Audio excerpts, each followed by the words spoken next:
So hello everyone, welcome to this NEP Hangout about, thanks to MyGov for giving me this opportunity. And the focus of today's Hangout, rather the theme of today's Hangout, is essentially how do we develop best teachers. So we all know that India is, we have such a huge population and there's a lot of potential. We have this demographic dividend which was considered to be a sort of burden on the society. But now we all know that this has gone really, India has made a lot of, India has a lot of opportunities just because of this demographic dividend. And so one of the best, or if I can say the most fundamental duties that we need,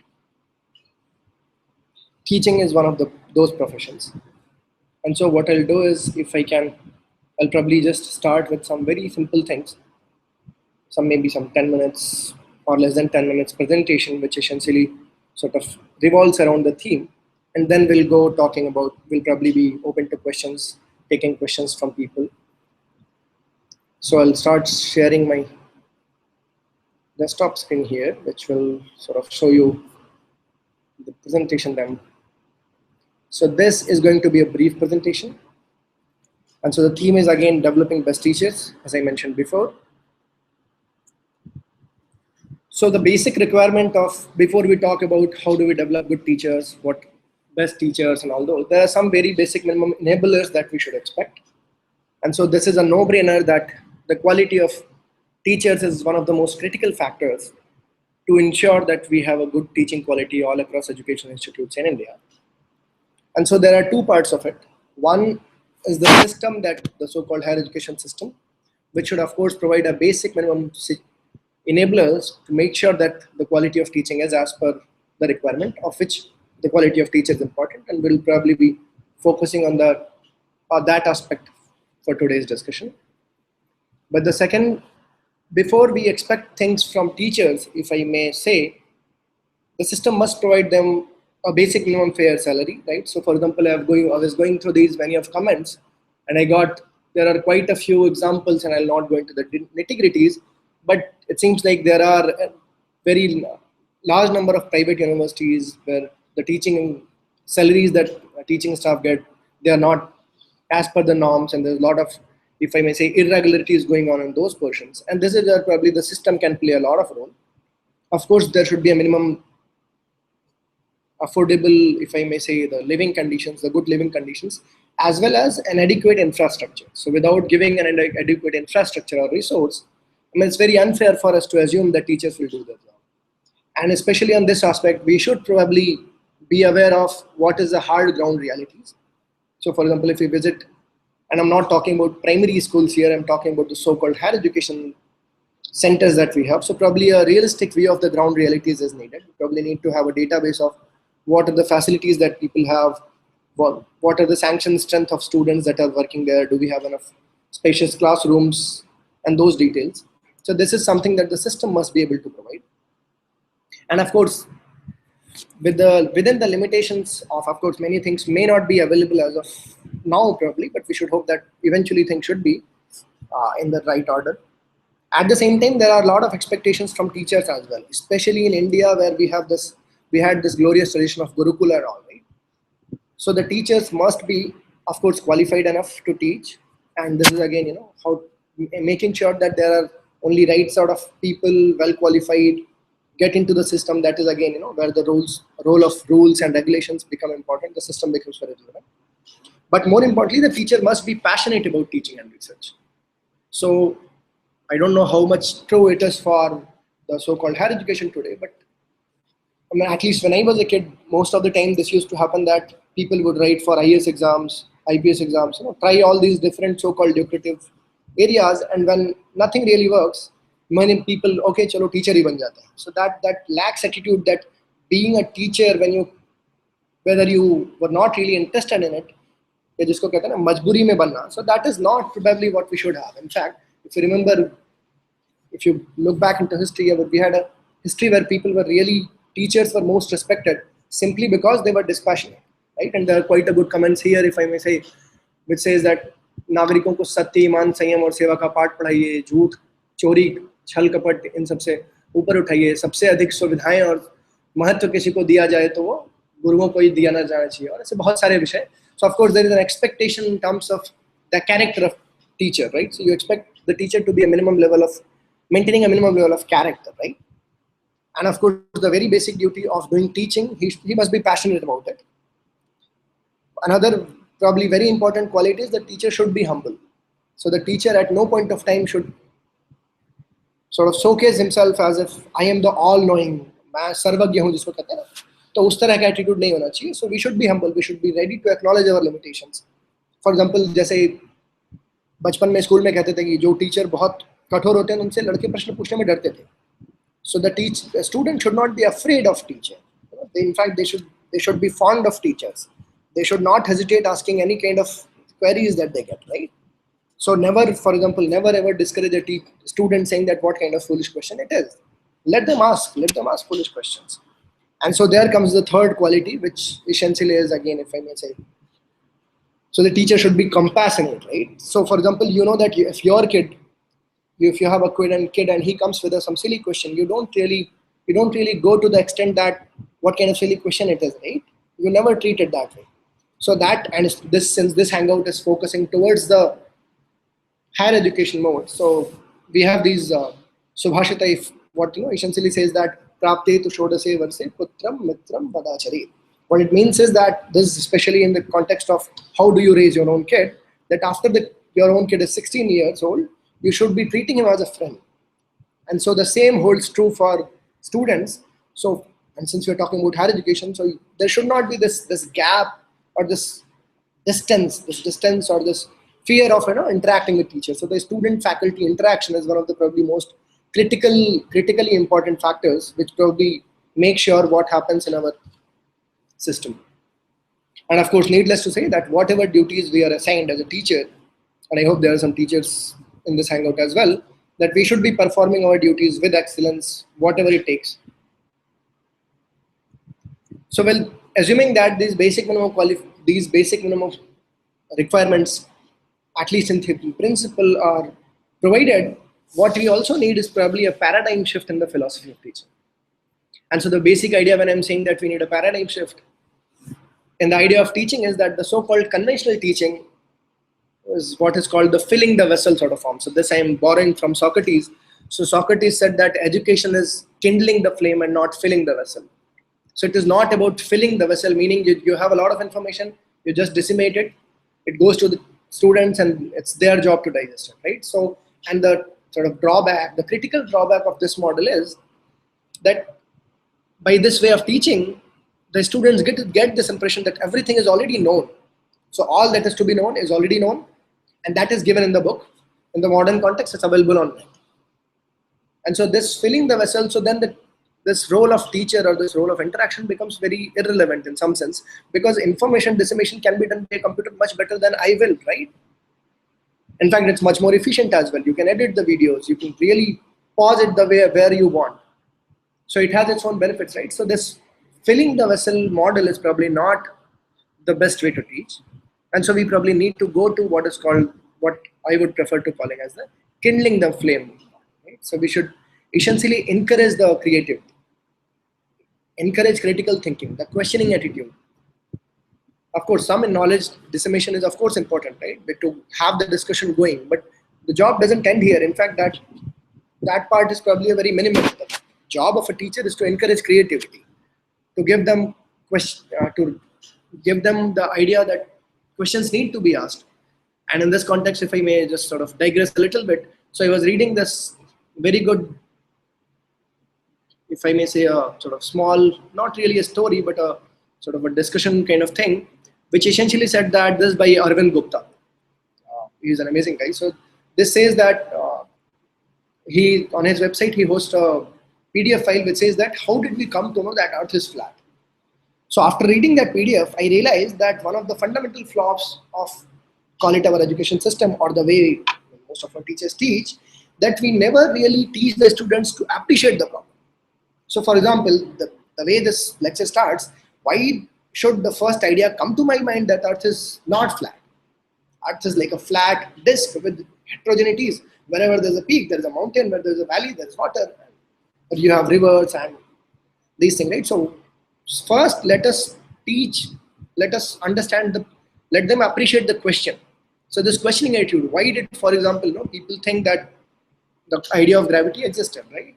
So that critical thinking, the appreciation of question, and then of course answer. What we do is we don't really make the students appreciate the question. What we rather especially keep focusing upon is, what should I call, is giving the answer. So you tell people that, okay, earth is round, and so I memorize that earth is round without really appreciating why did this question come to somebody's mind, right?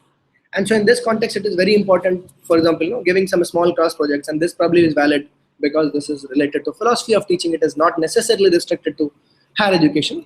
So giving some class projects, giving some projects, evaluating some observations critically, so that, and giving an idea in the class that there are many things which are not yet understood. So the human knowledge is yet far from completion. There are many things that need to be understood. So that paradigm shift in the philosophy of teaching need to happen. And so this is what Socrates calls from filling the vessel to kindling the flame. On this context, if there are some teachers listening, or essentially some potential students who are aspiring to be faculty, there are two very good books which probably will give us a great idea about what should be the philosophy of teaching, and or some basic ideas that we should be aware of. And the whole point is that instead of this transmittive teaching, that means I'm standing in the classroom as a transmitter and sending across information, and the different students are supposed to take the information, we should have what is called as a learner-centric approach. So it is not about how much I can teach in the class. It is more about how much students can learn in my class. And the job of teachers is to facilitate that learning, to enhance that learning, to speed up that learning. In that context, two resources which I would like to mention are, the first one is this book by Susan Ambrose. This is How Learning Works, and this is essentially based on research-based principles of what it calls as smart teaching. And again, whole idea is that teaching is essentially, if you know how learning works, you teach the way so that the learning is maximized. Instead of you teaching and feeling that you have taught everything, it is the students maximizing the learning of the student, not maximizing the amount of information that you have passed. So of course, this in some sense is definitely in a stark contradiction with where we sort of just want to cover the courses and all. And the other, which if I may say a little bit satirical and many times probably a bit disturbing, is another book, this Letter to Teacher, which has been written by some young Italian boys in some outskirts of Italy, where they're writing, and the book starts as, "Dear Miss, you wouldn't even remember my name. You have failed so many of us.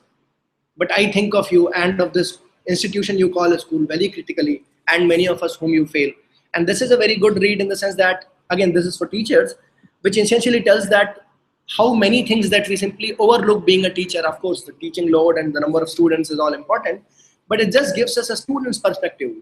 How students view the teachers, what are the things that, probably which the teacher may not even have an idea of, that this perspective may be getting across the students. And I'll come back to this, the student feedback, maybe during the discussion hour. So these are two must-read suggestions that I would suggest.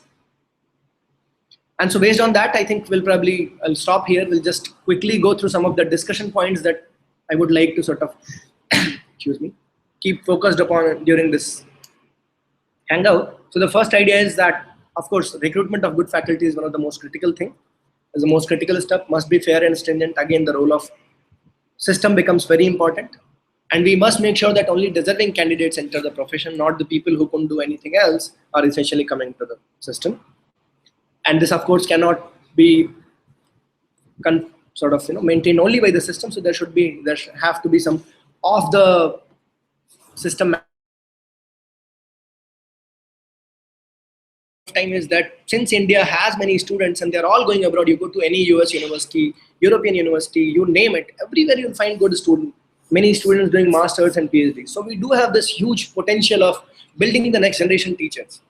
And if you can really attract them back to India, which a good number of them are actually keen to, and give them, of course, the adequate infrastructure and the pleasant working environment, we do have this huge potential for which people will be willing to contribute. And in this context, probably will also, some ideas are invited about the exchange programs. So can we encourage faculty or students to visit other universities? We can request some other top universities maybe, or within India, we can probably request, for example, IITs to send some, maybe a faculty every other year as an observer or a scholar in residence to see, or to in some sense work for quality improvement, if I may call it, of the institutions. And of course, this should be on the demand of institutes, because nobody wants to go there, go at a place, leaving your own place and feeling like you're not unwanted there. We can also discuss about the role of industry experts in teaching, and I'll probably just go through this small cartoon and then we can probably take a look points. The whole point is that we want to improve the quality of faculty. And so once you get into the system, there are so many nitty-gritties, day-to-day affairs, administrative affairs, regular issues that we many times miss what is called this sharpen the axe, right? And this cartoon is kind of self-explanatory, so I'm not really going to too much details. But the point is that after a while, we should probably take a break, sharpen the axe, sharpen our skills in whatever it could be: teaching skills, research skills, pedagogical skills, interaction with students, communication skills. We should sharpen the axe every while, because beyond the point, things do not always remain at the same efficiency. So we'll probably discuss about the quality improvement. How do we attract, and one of the key parameters is how do we attract the best students to teaching profession? For example, how do we encourage UG students to go for higher studies? And the students who are already in the higher studies, how do we motivate them to be good teacher and researcher? So these are the things that we can probably discuss. I'll probably invite your comments on. We can probably have a discussion about this. Then some of the key things which as a part of the PDF that the theme questions about the NEP program is that how can the support system for academic development be provided? And there's already this National Mission on Teachers and Teaching. Is that adequate enough? What are some extra features that are needed? Some suggestions about that. Can we enhance pedagogical skills using some teacher training workshops? What are the suggestions about that?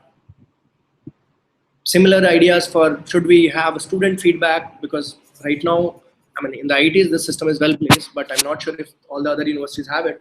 But for example, there should be some feedback from the student telling that, okay, this teacher is doing a good job, this teacher probably needs to improve. Whether this should be during the course, after the course, and then how to make sure that it is not misused, because it should not become a popularity contest for students, right? So if I say that, okay, I'll give each student A grade, then of course I'll get the best feedback. That is not the idea. So how do we use the student feedback, but in the right spirit? And then there are many of these other points, which I think probably I'll stop here, and we can, since I'm already done more than 15 minutes, I'll stop here. And we can probably go back to our discussion, and we'll probably take this one by one. So I have a couple of more technical points, which are essentially using the new technologies. How do you use it? Essentially, I mean, are they boon or a bane? What are the limitations? What are the potentials? And then some other miscellaneous points. So what I'll do is I'll stop here and go back to the Hangout. So I'm stopping here. And I would invite suggestions, feedback, questions, if there are any.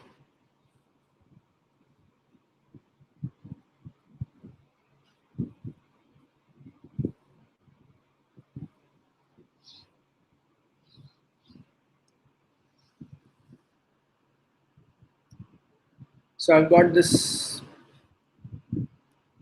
some suggestions which are there on some website. I'm not sure if we can really.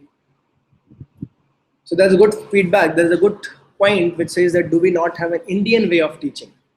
Which is a very interesting question. In fact, it can be a topic of discussion on its own. But I think there are some very generic principles which are kind of universal. So it doesn't matter where you're teaching, right? So at least those things we can definitely imbibe. And of course, there are cultural specific issues, which of course need to be tackled about. So for example, and this is something actually which sort of was interesting for me to observe that. So for example, when I went into University of Pittsburgh for my postdoc, so you call the teachers by the name. So for example, or even as a PhD student or an MTech student, so I call the teacher by the first name. So I don't call them sir or ma'am. So that's their way of this thing, which has its own merits. But then many people, for example, in India, I'm not sure if our cultural setting really appreciates that. But I think the basic idea is that we should not have this discriminancy, this hierarchy that, the freedom should always be there, that the student should be able to give feedback to teacher, and there should be a critical feedback, right? For example, if I say that the teacher is not communicating something clearly, the student should not be afraid saying that, I don't see what you're saying is, how it makes sense, or if you don't agree with that. So those kind of things must be included. But at the same time, there are many other things which probably we just need to be aware of in terms of so-called the global education, because all over the world there are established standard teaching methods which are known to work.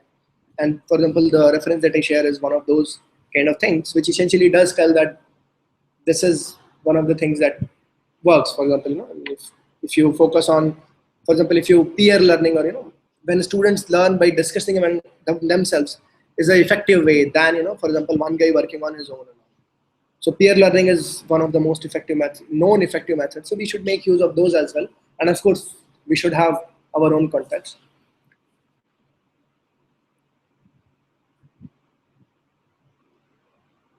So I'm just looking through some of these other feedbacks. Are there some questions that are going to come directly, or it has to be done by this way only? So, okay, so then there are a lot of feedback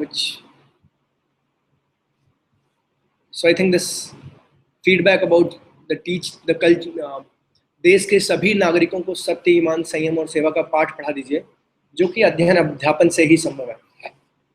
Now this is a very good point, which I think probably, in general, the teacher should be made aware of. And there are many other examples that are cited. So maybe what I can do is, I'll probably go to one of these slides that I had, and it'll probably be easier to discuss from that.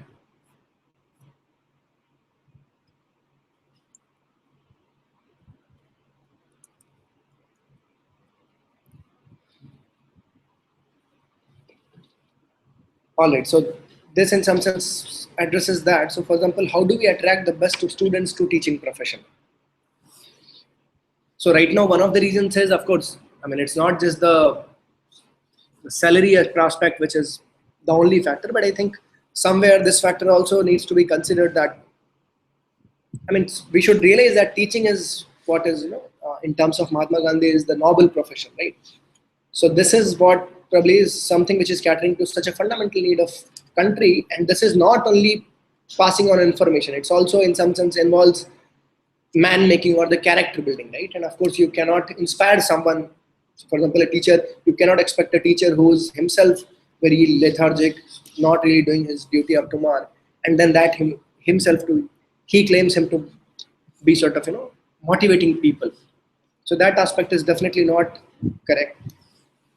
And so one of the things that we can do to encourage, for example, students, so let's say if we identify that there are some good students, and they may really be a good teacher, so maybe, as they say, catch them young. So identify them and then nurture them or groom them.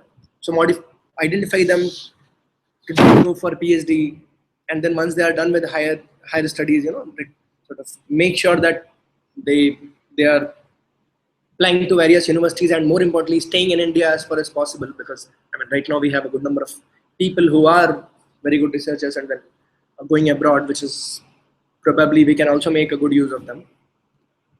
Another thing which probably is important in this particular context is that many times students are not aware of what research happens in their institute.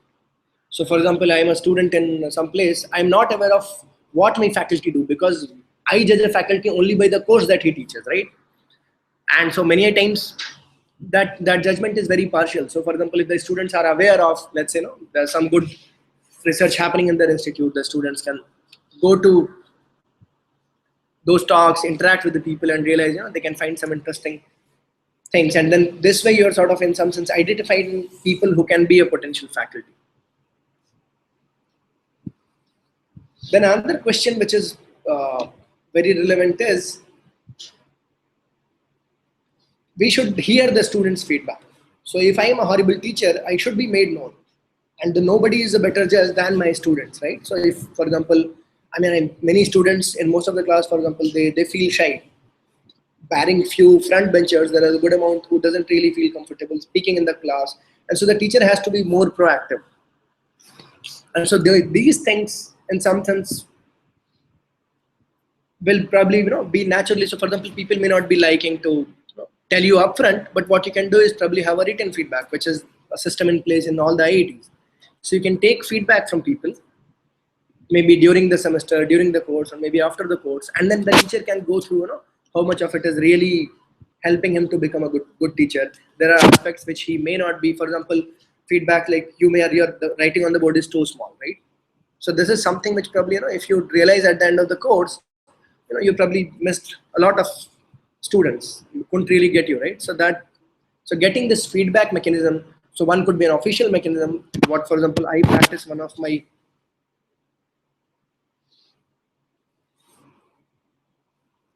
So I'll just refresh this page to see if there are some other questions.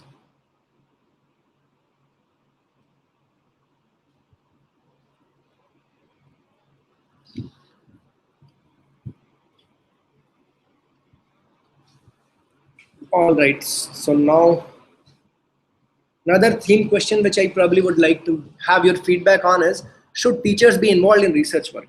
And most importantly, what about many teachers who are not PhDs? So for those of you who are online, if you can give comments about maybe the sort of pace that we are right now at, can probably go more structured way. So the two questions in some sense we are asking about is maybe something about student feedback. If what is your feedback, what do you guys think? Then should there be emphasis on, and not compulsion of course, on laboratory work, on field work, so that making teaching more interesting. So it's taking the teaching just out of the classroom, making it to the grassroots realities, taking there and in some sense making it research oriented. And then if you want teachers to be involved in research work, what should we do for many teachers who are not PhDs? So maybe if some of you can give us feedback around this, we can probably discuss this, and then I'll go to the next slide.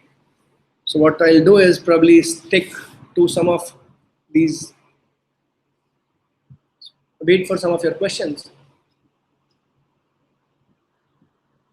Okay, so there are some questions which are related to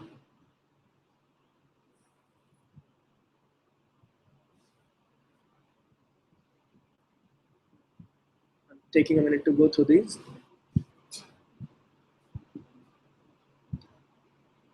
So always recruit ignited minds for teaching profession. If your teachers are best, the society will be good. And I'm sure there is hardly any disagreement with that. We all agree with that. The thing is, how do we really, so right now one of the challenges is that many people find other jobs more lucrative than this.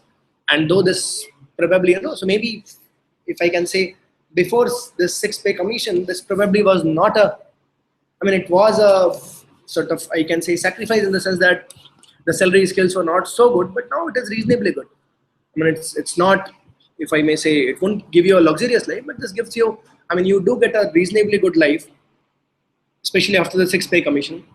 And so probably one of the things is, especially for the young people, how we should attract more and more young faculty, young students to this field, who are really dedicated. And one of the things that at least I think has worked well in IITs, and I'm pretty sure all across universities, that for example, if a student who studies in the university, or that he has that passion for that institute, and so if making sure that we are not really becoming, what should I say, is the inbreeding. So discouraging the inbreeding is a good idea in principle, but at the same time having people who have some attachment to the institute, they help sort of grow the institution big. Another thing that we can probably think of for students or the teachers to be involved in research work. So right now I think there is a program which is called the Quality Improvement Program. So what happens in this program, to the best of my knowledge, is that student teachers who are, let's say, faculty at some other positions and they are not PhDs, they are given, I think, some 3 years leave. They go to some other institute, do a PhD there and come back. But one of the standard, if I may say, issues which has been there is that 3 years is actually, and they do 1 year semester of coursework. But since they don't have the requisite expertise and more importantly the background sort of learning how to do research, this itself takes some time, and so the finishing of the PhD part is not doable in 3 years. And so one of the ideas that can probably be thought of is if we can increase that duration from 3 to 4 years and getting people do really PhDs with some good places, and so that they understand what do we mean by research. Of course, this solution is not valid for all the faculties because at any point of time we'll need a lot of faculty within the institution, and so you cannot expect all of the faculty to just be going and doing PhDs. So we have to strike a balance, and maybe the individual institutions can think of how do they strike this balance. So maybe have a minimum cutoff that these many people should be doing PhDs, and once they are back, you send others. But eventually, I think we should probably have so instead of thinking in terms of maybe a couple of years old, we should probably have maybe a decade-long goal. So various institutions can have a decade-long goal, and based on that, so from starting from now, maybe 10 years down the lane, we'll probably have all the faculties who are already there should be having some PhD experience. And then, of course, when you're recruiting the faculty, recruit only the best faculties, right? So do not go for the cases where you're not sure. So the faculty recruitment is one of the most critical stuff. In fact, most of the time it has been observed that, if you take care of this very critical step, the new generation of people who are coming to the institute, they do take care of making sure that the institute rises to the desired level. We've got some new questions here which says that we should have national board certification in different states for school and college teachers to maintain uniformity and standard with compulsory continued professional education hours per year.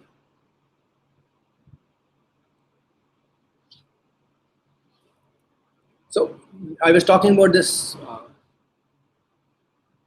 quality improvement program, and this is sort of related to that, but not identical. It says that this national board certification, we should have something like that to maintain the uniformity and standard, which is a good suggestion.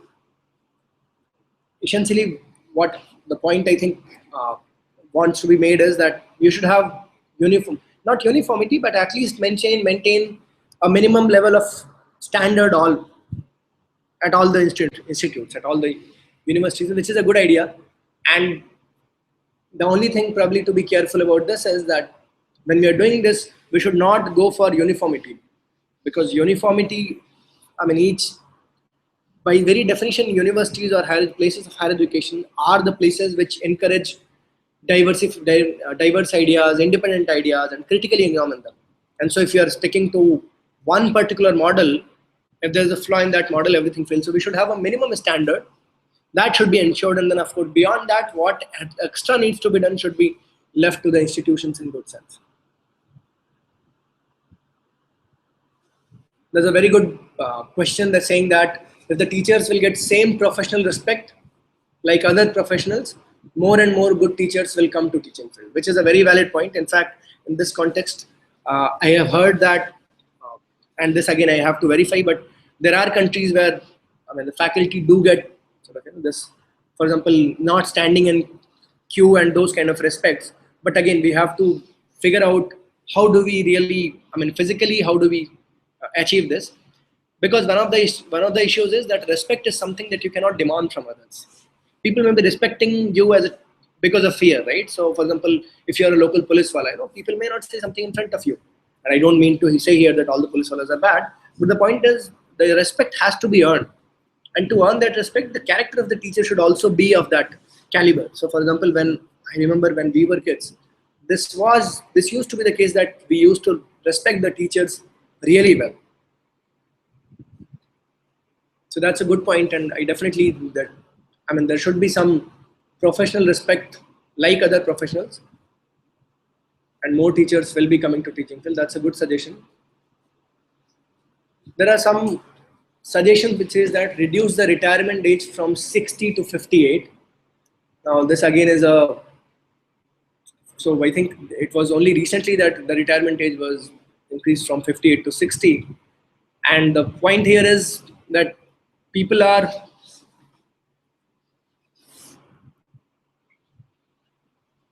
so we know that there are very good teachers who are really productive and doing like job there like with excellence despite being close to retirement. And so then, but at the same time, there are people, and we know many, I'm sure all of us know enough such examples where it doesn't really, I mean, they're not doing job even when it's sort of, for example, they're in their late 40s. So I think I understand the basic philosophy behind, essentially the idea is that people should remain productive and there should be some way to encourage that productivity, and then remove re-employment and extension type policies. This is something that I'm not very aware of, at least what happens in the universities. But at least in the IIT system, what happens is that you only, this extension all happens on a merit basis. So not everyone gets re-employed or gets an extension. And of course, this fair selection process is the recruitment, faculty recruitment. That is, of course, one of the thing, probably most critical thing that has to be taken care of.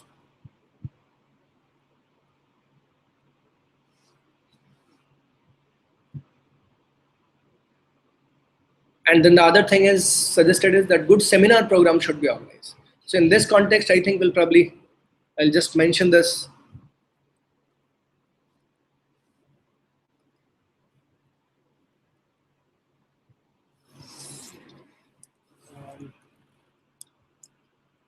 So I'm not, let me go back to the slide that I'm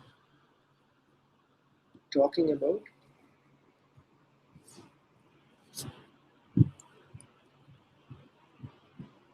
Right, so in this context, improving the quality of the teachers, of course, we should probably have a national teacher quality improvement program kind of thing. And there's a faculty in IIT Kanpur, Professor H.C. Verma, is the concept of physics fame, H.C. Verma. And Professor Verma, what he does is he goes to many of these neighboring schools, and he is doing this particularly for ninth to students in 9th to 12th and the teachers of that particular class group, going to them, teaching how can they make teaching more interesting, how can they use, for example, experimental demonstrations. And some of them who, I mean, if the experimental demonstrations are tricky, you can use, for example, a YouTube video. So if setting up all the experiment is difficult, probably an online YouTube video can be shown in the class, which essentially hammers the point to the best of students' memory. So if you tell something, they'll forget, but if they do something, then the students remember it well. So then there's this question from, please working for improving practical knowledge and teacher quality also. That is a very important point by Mr. Mishra here, and which is, of course, is, I think, we probably need to have a, if I can say, a massive mission which essentially focuses on this aspect, improving the quality of teacher. In fact, I remember in this aspect, when I was at University of Pittsburgh, we had so there was this teacher teaching work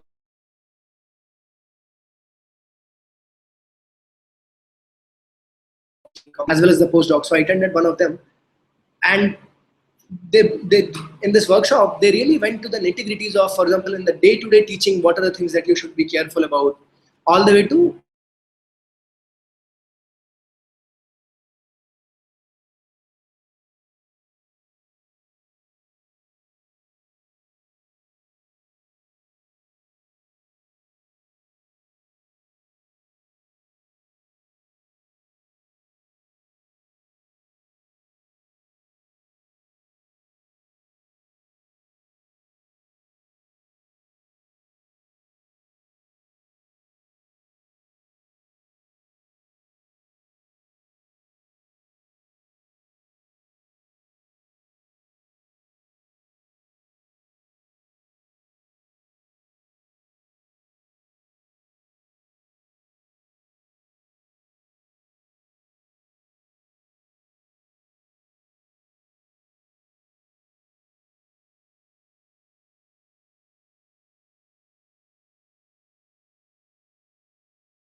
that alone is not enough because of the fact that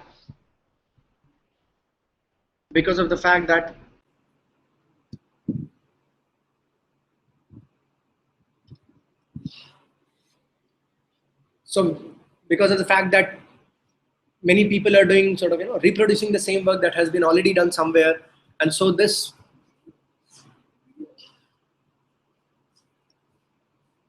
that is something that should be taken care of. So there should be some benchmarking, but in the process of benchmarking, we should not be really. So one of the good ideas here, at least for the PhD part, I can say is, for example, at least in the IIT system, the thesis that a student writes, it goes to an external examiner. So it's not just to, an internal examiner. So it goes to people within India as well as people outside India, so that you are sort of comparing it in some sense with respect to the international standard, and so you get a feedback, and so that can be one of the important things that we can think of.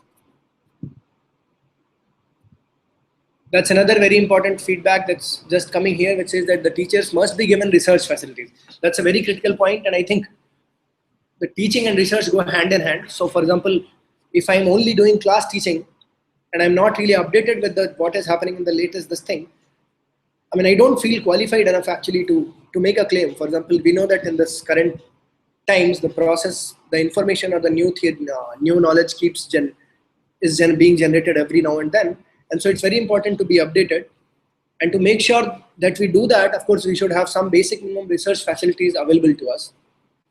And this is something probably where we really need to work a lot. Most of our places in the NITs and all the.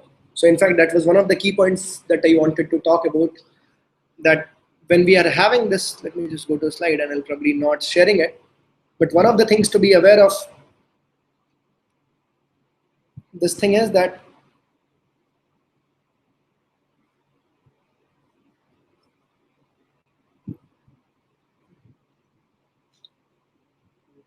missing this thing here. Yeah, so we can probably have this research facility sort of, what should I say, some taking stock of ground realities. What are the resources that are available? There should be some research facility. It could be a common research facility, for example, we may not have. So at least there could be a research lab in which some standard common minimum things can be done, where students can easily go get access to and don't have to run around. So although in addition to the experimental facility, there are a lot of, at least the theoretical stuff and the computational stuff, we can probably have shared resources across the university or across the department. For example, people who are doing simulations, you can have a central cluster where people can use this. Similarly, using this field work for humanities and these kind of theses, we should probably emphasize some aspect of the field work which is related to the research part, but also sort of clubbed in the teaching part, so that students get a feel of how do you do research. So you go to the field, you talk to the people. For example, if I'm an engineer or a scientist, we go to the lab, do some experiment, see what are we getting. Similarly, in the humanities field, you go to the field, talk to people. And so if combining those aspects of research which can be clubbed with teaching, so that students get a feel for not just how let them not be just a consumer of knowledge, but also understand how new knowledge is created. And that will really motivate some students to really pursue this profession. For example, when I was a third year student, I had hardly any plans to go to academics, but only after I got a chance to interact with the faculty and did some interesting experiments, I was really motivated to switch into this field. So those kind of exposures, probably we need to give more and more to our students, so that they can really make a career, really take the call. Because most of the time when you are studying something, we have no clue. For example, if you're a UG student, you have no clue what research is. So there should be some small component of research is how new knowledge is created, and that can sort of motivate some students to really pursue some career in this aspect.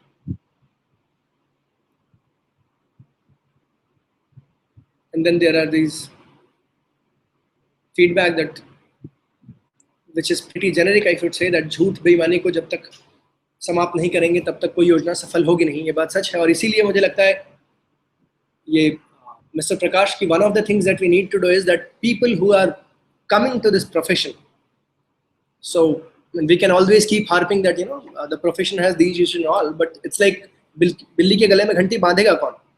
तो जिन लोगों को इस विषय में ऐसे विषय में लगता है, तो the job of a teacher can motivate his students forever, for lifetime, and so that is why the role of teacher becomes very important.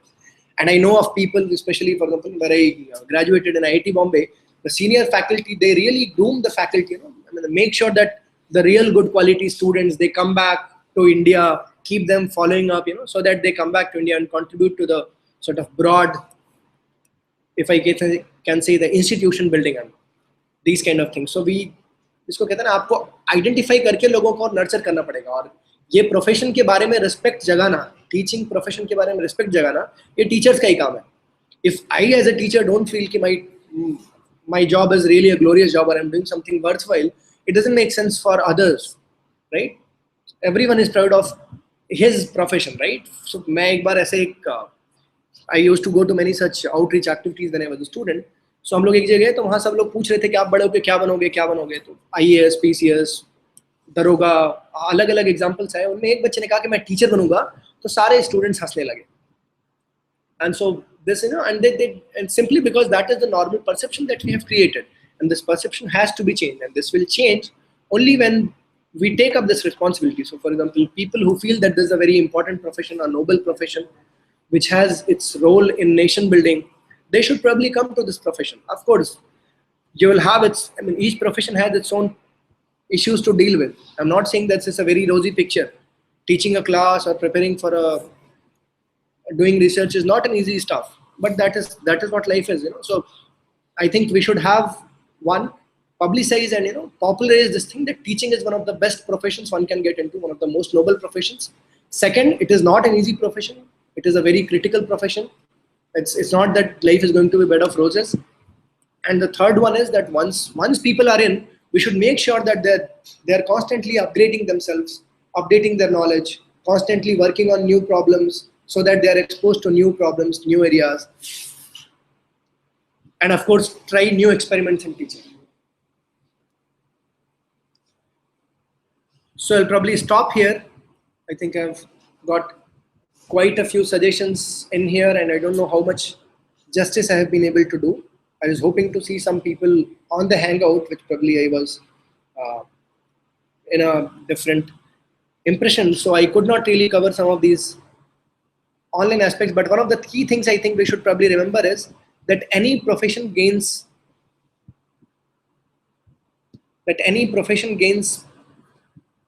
its own, reputation by the people who are there. So for example, if there is a profession who's not very well respected, of course there are many aspects to it, but one of the key aspects is that the teachers have to take responsibility. So even if we feel that the teachers in our school are not doing good enough job, I invite all of the new students, people who are doing PhD, who are aspiring, can we really try it for some time? Give it a try. Let's enter into this area and see what is it that we can really contribute. So with this, I'll probably stop here, and you're more than welcome to give your feedback in here. This was primarily focused on higher education, but a good number of things will probably be valid for local primary school education as well. So we'll stop here. Would love to have your comments and feedback on this page, as well as, you can write personally to me. My email ID is anuragt@iitk.ac.in. So, okay, thank you very much for those of you who have been participating. I got some real good questions, and we'll probably conclude here. Thank you very much.